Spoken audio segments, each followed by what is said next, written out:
سحب مني التليفون وانا متسالمه جدا، لقيته بيقول انا ممكن اخد منه الفلوس وما اعرفش ايه والكلام ده كله، ويزق بقى اللي كانت معايا وضربها وكده، وهو بقى جاي وبيشوح. كان بقى في بقى اولاد كتيره جدا واقفين في الحته دي، وساعتها بقى قالوا ما ينفعش تضرب بنت، فلقيته حرفيا اداله قلم على وشه. كل عمادي ممكن اروح الزمالك عادي وكده وبعمل تصوير هناك. يعني كنت مره رايحه وانا ما اعرفش اي حاجه خالص في الزمالك نهائيا، قلت بقى كده هسال واحد فاهم اللي هو فوتوغرافر اللي هو مثلا فاهم الاماكن الحلوه. رحت سالته قلت له ايه اكتر مكان حلو ممكن اتصور فيه يعني، فقال لي كذا مكان. وبعد ما قال لي طب ممكن تدي فكره عن الصور اللي انا بعملها وكده. قلت له تمام ماشي. بعد ما كانت فكره يعني قلت له بس انا ما بحبش اتصور بالكاميرا، بحس بطلع عامله زي الكرتون. خلاص ممكن عايز اصورك بالايفون بتاعي. الايفون بتاعه عادي مش الواو يعني، سواء كان 11. قلت له تمام ماشي بكام الصوره؟ قال لي ب10. لا خليها 5 وما اعرفش.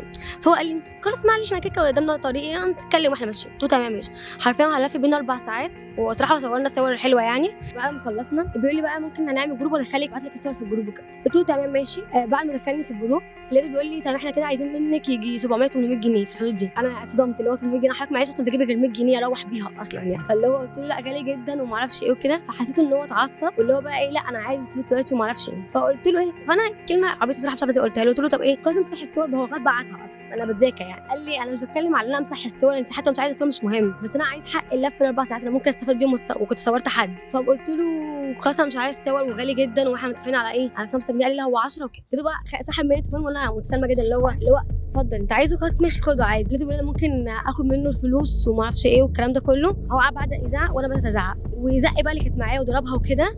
فكان يعني الزمالك معروفه يعني ان هي فيها ظباط كتير. فرحت كلمت ظابط وهو بقى جاي وبيشوح، فلقيته حرفيا اداله قلم على وشه. انا بقى اللي هو ايه امشي وخلاص وانا كده معايا الصور على الجروب. لا انا رحت اتصور لازم اتصور في مرايه الزمالك، فاللي هو انا جايه اتصور هناك. فلقيته هو جاي وبيزعق وبرده عايز برده فلوس. جالك تاني يعني سبحان الله كان بقى في بقى اولاد كتيره جدا واقفين في الحته دي، وساعتها بقى قالوا ما ينفعش تضرب بنت والكلام ده كله. عايز اصلا خلاص هو مغلول منه. هو كده انا مش عارف انا عايز اضربك وخلاص. فلقيته جه والولاد طلعوا الفلوس من جيبهم هم ودفعهم. احكي لي بقى المواقف المحرجه اللي حصلت. داخله كوافير اعمل شعري، وانا عامه الكوافير ده بروح على طول يعني هم عارفيني يعني. اول ما دخلت حرفيا النور قطع بكل حاجه. فيعني حتى الست مستعده بتقول لي مثلا عادي النور ده مثلا يعني، حتى ما فيش نور تقول لي النور وخلاص. اي جمله قالت لك ايه بقى؟ قالت لي ما شاء الله ايه وشك ده. ما جاتش قالت لي مثلا ايه تعملي ايه او اي حاجه. هي بصيت لي كده وقامت ودي وشها ومشيت على طول. خلاص كده. فانا لما لقيت لا ما حدش معبرني فقمت خدت واحده اول حرفيا ما خرجت لقيت نور اشتغل. حسيت فعلا ان وشي وحش اشتغل اول ما طلعت. ما دخلتش تاني الكوافير ده حسيت له عقده بالنسبه لي. ما رجعتيش تسمعي قالوا ايه؟ لا خالص. تفتكري قالت ايه؟ حاسه قالت فعلا وشي وحش. مره كنت في تصوير هو حرفيا كان سفر، كنت رايحه بعمل موديل براند لبس كان على طريق السخنه، والمفروض ان انا كنت هاخد 1000 جنيه في هم كانوا تقريبا 3 ساعات. كنت برضه ساعتها لسه بادئه فقلت عادي يعني وبالمره بعمل داتا ليا. هو حرفيا اول ما دخلت اللوكيشن لبست وخلصت وصوريني وكان كل ما يقول لي اوه تحفه ايوه كملي اعملي كده. المهم بعد ما خلصت وروحنا هو قال لي ايه هنصور يومين يعني ايه ما كملناش اللبس فقلنا هنصور يومين. فانا بعد ما صورت يجي 5 اطقم كارت اتحرق. لا مش كارت اتحرق. او انا بعد ما رحت وتصورت وكل حاجه وكله تمام عدى كذا وقت وانا كل ما بعت له اقول له يا ابني فين الصور يقول لي لسه بعمل لها ايديت اصل مش عارفه الفوتوغرافر عنده فرح اصل ده فرح الفوتوغرافر ولازم يعمل له ايديت وحوارات كده. فانا لما لقيت الوقت اتاخر جدا كل مره اقول له بعت الصور مش راضي يبعتها لحد ما لقيته عمل لي بلوك. انا قلت ايه عادي جدا.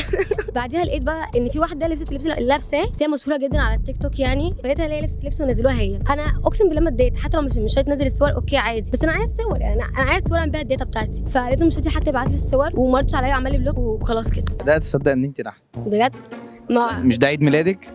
لا عيد ميلادك كان يومها على فكره برضو عمادي اللي فات برضو يعني موقف بيحصل الصور بقى كان بخناقه هناك. انت كل عيد ميلاد اصلا بيحصل حاجه بالظبط. انا متفائله بعيد ميلادي الجاي ان شاء الله مع انه يوم مميز وربنا. ايه يوم ايه؟ او شهر 3 تمام. يوم بقى يوم 7 يعني يوم مميز جدا مش عارفه انا بحسه يوم مميز. ليه مميز؟ عامه انا بحس رقم يعني يوم 7/3 ليه مميز يوم 7/3؟ بحس رقم 3 ده حلو. محدش بيحب رقم 3 عامه. بالعكس انا ولا حد بيحب التلات. احلف؟ والله ولا التلات ولا 3 ولا مش عارفه بحس رقم 3 رمز يعني زوجي كده. لا ده فردي رقم 3 كده. ايه 3 هو حلو يعني شكله حلو لو غبت كده 3 تلاقي شكله حلو يعني بس انا بحس كده. جوزك اللي انت عايزاه ده ازاي عامل ازاي؟ اوصف لك شكله؟ اول حاجه شكل ما شاء الله عليه. ما انا اول حاجه ببص عليها وانا السطحيه من بعيد مثلا عايزاه طويل مش عايزاه ابيضاني يكون قمحاوي. انا بقى بحب اللبس السمراء جدا عامه. بيعمل شعر باسكت ستايل لبسه اولد ماني عارف الستايل كده يديله وقار وهو ماشي. اهم حاجه يكون بيضحك، عارف لو ما ضحكنيش انا بتقفل جدا من الشخص. ويكون بيحب الرغي، لان انا طبيعتي انا ما بعرفش اللي هو ايه افتح مواضيع. انت اللي هو ممكن نتكلم هتلاقيني قاعده ساكته، انت اتكلمت انا هتكلم، ما اتكلمتش انا مش هتكلم. عايزاه باد بوي ولا جود بوي؟ لا باد بوي. معاه فلوس ولا معاه؟ اكيد معاه، ما انا هياكلني منين؟ معاه طبعا. يعني معاه فلوس كتير ولا معاه فلوس اللي هي على القد؟ اهم حاجه يكون معاه عربيه. اهم حاجه عربيه يعني. ده مبدئيا. ده يعني ده برضه اهم حاجه اصلا. فكر بص اركن كل اللي قلته جنبك، ما قلتش حاجه. انا اهم حاجه عربيه. مع عربيه نشيل ده كله. او مع ريس، اي حاجه يعني. عربيه او ريس، اي حاجه اي حاجه نمشي بيها يعني. اللي هو ما يركبش ميكروباصات بقى ولا اوبر ولا الكلام ده، لان معاه سكوتر عادي. سكوتر مكنه داي 4. هي المكنه هي بتبقى طويله كده. لا خلينا حلو اللي انت قلته. بيرفع بيها حصان. وانت هنطير بيها ولا ايه؟ لا حلوه. طب لو انت دلوقتي في واحد انت بتحبيه قوي بس هو مش معاه عربيه، مش معاه فلوس. بص اقول لك حاجه، وانا كل حظي اصلا بيقع مع ناس فقيره، مش عارفه ليه، سبحان الله. ناس فقيره ولا معاهم عربيه ولا اي حاجه. ولو انت متجوزه وجوزك ده كان غني مثلا بقى فقير، تعملي ايه؟ هقف معاه صراحه. تقفي معاه؟ انا طيبه جدا صراحه، اقف معاه. لو جوزك فقير وعشان يبقى غني يتجوز واحده تانية، في واحده بتحبه غنيه قوي هتدي له فلوس كتير قوي وهتديكي مثلا عربيه وفيلا مثلا وهو ياخد فلوس كتير، بس ممكن يعجب بيها بعدين. هو انت وحظك بقى، بس في الاول مفيش حاجه تغير، انتوا خلاص بقى على الحديده خلاص. خلاص. لا خلي ربنا معايا بقى. طب لو هي اجنبيه وهتدي له الجنسيه فهيشتغل بره؟ لو اجنبيه خلاص انا لو مصريه لا. ليه؟ الرجاله المصريه بحسهم اللي هم اصلا مش بينجذبوا قوي للاجانب، مش عارفه ليه. بحس اللي هم حتى هم رايحين ياخدوا الجنسيه وبس. في كذا حد قال الموضوع ده، بحس اللي هو ايه، هم لا عايزين واحده مصريه تفهمهم ويفهموها كده يعني. والمصريه بتفهمهم بقى؟ لا بحس لا والله، ولا بيفهم ولا ينفع ولا ينفع برضه.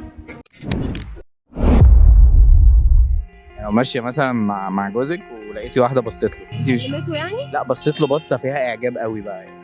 ممكن يكون من غير قصد. سرحان؟ لا ممكن بقى ايه، ازعق، امشي واسيبه عادي جدا في نفس اليوم، حتى واحنا خارجين وصلنا همشي واسيبه. طب لو جوزك عرف عليكي حد ورجع صالحك كانت عادي تتوافق؟ لا صراحه لا، لاني عامه اللي فيه حاجه اذا كان بقى خيانه غيره اي حاجه ناقص اي حاجه ما بيغيرش، حتى مهما عملت مع الشخص. غيره بالنسبه لك الراجل مش عايزاه يبقى غيور؟ لا يبقى غيور عليا؟ لا طبعا انا بحب الراجل الغيور جدا. بيغير عليك؟ طب دي حاجه. طب لو قال لك مثلا انت في لبس معين انا مش عايزك تلبسيه؟ نيجي بقى على النقطه المهمه. موضوع اللبس صراحه بالنسبه لي هي حريه شخصيه، ما بحبش الشخص اللي شكل الواحده على مزاجه. انت واخدني كده بشعري بستايل لبس عادي، ما ممكن يكون حبك بس عايز يغير فيكي. لا عادي يغير فيا مثلا يعني انت مثلا دلوقتي مثلا تحب مثلا ستايل لبسك ده، ماشي، انا هاجي اقول لك وحش قوي لا غيره. ممكن مثلا عادي تنزلي معايا مثلا تجيبي لي هديه في مره اوتفيت مثلا هو عاجبك. طب انت مش مقتنع هتعمل ايه؟ لا عادي ما دام بحبك.